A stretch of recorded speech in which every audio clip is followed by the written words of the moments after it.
Hello, welcome back to my channel. మా ఇంట్లో వెంకటేశ్వర స్వామి భజన చేయించుకున్నాం. ఆ రోజు టిఫిన్స్ అల్లం పచ్చడి, కొబ్బరి పచ్చడి, టమాటో బాత్, రవ్వ కేసరి, ఇడ్లీ, ఇది కూడా టమాటా బాత్,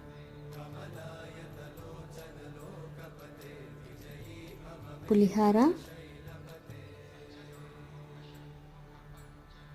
బెల్లం కేసరి, మసాలా గారెల కోసం రెడీ చేసి పెట్టుకున్నాను. పూజ చాలా బాగా జరిగింది. వీడియో నచ్చితే లైక్ చేయడం మాత్రం మర్చిపోకండి.